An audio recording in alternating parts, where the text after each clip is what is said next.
Well, good day, friends, and welcome to our ongoing series in Mark's Gospel. My name's Dave Fuller. I'm the president of the Melbourne chapter of God Squad, and this particular recording is actually in our club rooms in Melbourne, and we've just had our fortnightly Bible study in here, and I've decided to stay on and record this. Friends, my passage is Mark chapter 5, verses 21 to 43.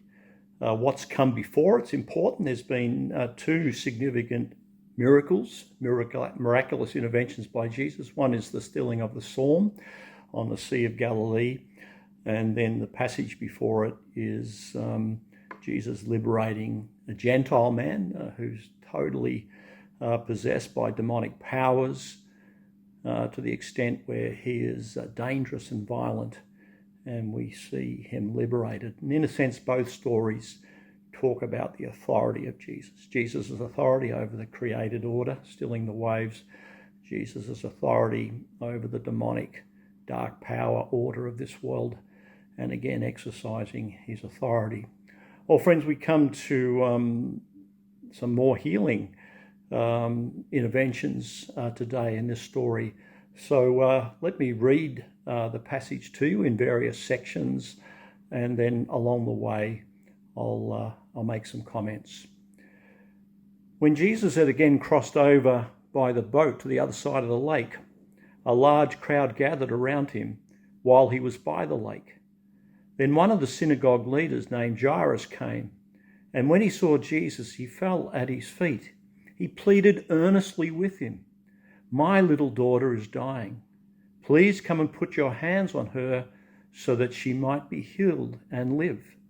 So Jesus went with him immediately, and a large crowd followed and pressed around him. So Jesus has come back from the other side of the lake and is now back in Jewish territory. And there's a large crowd waiting by the Sea of Galilee when he returns, pressing in on him. And suddenly Jairus, a significant leader in the town, one of the leaders of the synagogue, comes to Jesus in urgent need. And he comes down on his knees and pleads in humility that Jesus might come and heal his daughter who is dying. Jesus responds immediately to this plead for help and seeks to follow Jairus along back to his home, that he indeed might lay his hands on Jairus' daughter and heal her from an illness that will lead to death.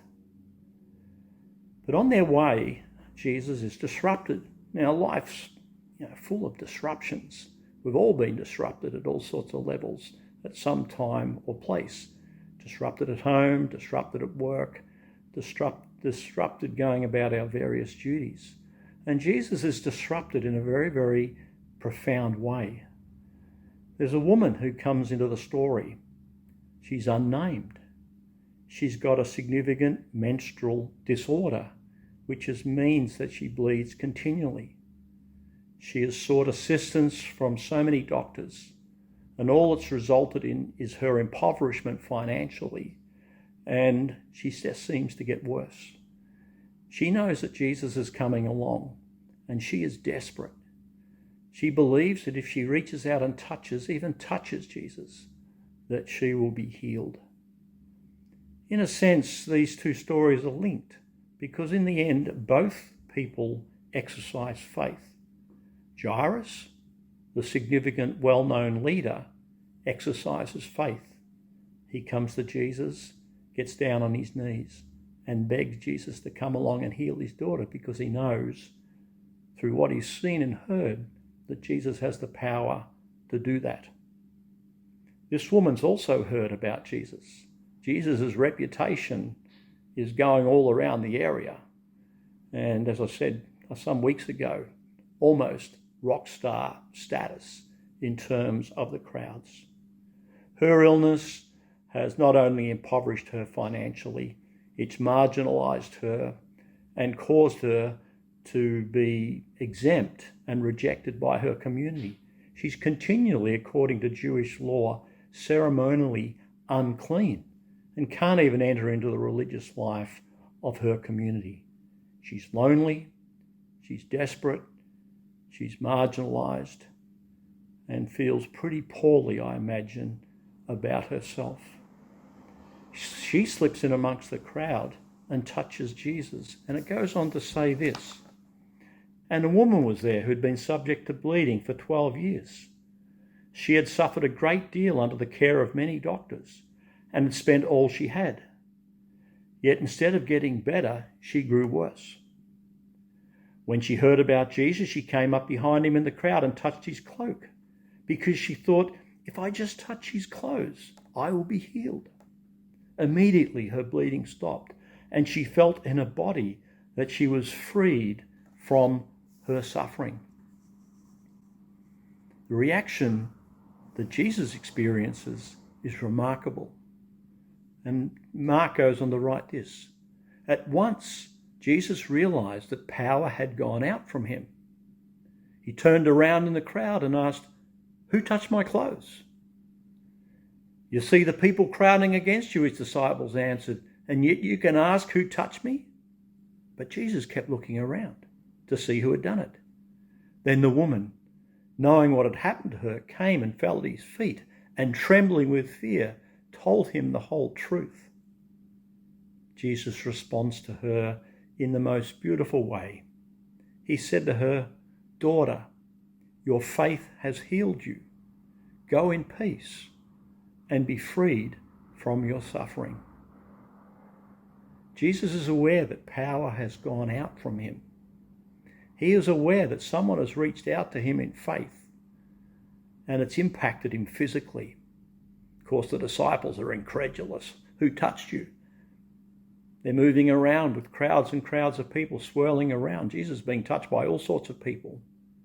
But Jesus is being touched in a particular way, and he recognizes it within his heart and affirms her. He calls her out, not to humiliate her, not to embarrass her, but to actually affirm her amongst the people, that not only has she been healed, but she has been restored to the community.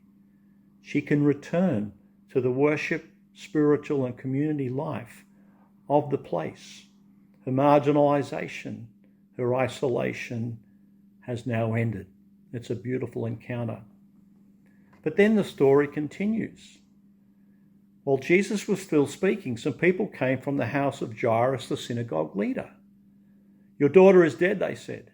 "Why bother the teacher anymore?" Overhearing or ignoring what they said, Jesus told him, "Don't be afraid, Jairus. Just believe." Despite the distressing news that Jairus has just received, he receives a reassuring word from Jesus not to give in to fear and not to give in to what has been said, but to believe that Jesus will indeed heal his daughter. Mark goes on to write, "He did not let anyone follow him except Peter, James and John, the brother of James. And when they came to the house of the synagogue leader, Jesus saw a commotion with people crying and wailing loudly. He went in and said to them, 'Why all this commotion and wailing? The child is not dead, but asleep.' Sadly, people just mock. They laughed at him. After he put them all out, he took the child's father and mother and the disciples who were with him and went in where the child was. He took the girl by her hand and said to her, 'Talitha koum,' which means, 'Little girl, I say to you, get up.' Immediately the girl stood up and began to walk around. She was 12 years old. At this they were completely astonished. He gave strict orders not to let anyone know about this and told them to give her something to eat."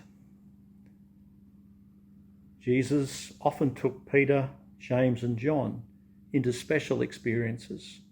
He was preparing them for the senior leadership of the church when he would depart and go back to be with his Father. They were brought into the experience of the transfiguration, and they're brought into this wonderful healing and raising up from death this young girl. We see Jesus' beautiful ministry to women in this particular encounter. Jairus' 12-year-old daughter and an older woman whose age we don't know, but one who had suffered much.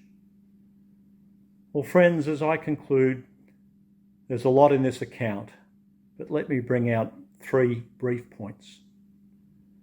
Both Jairus, a man of high social standing, and a lowly, marginalised woman, exercised faith in the power of Jesus.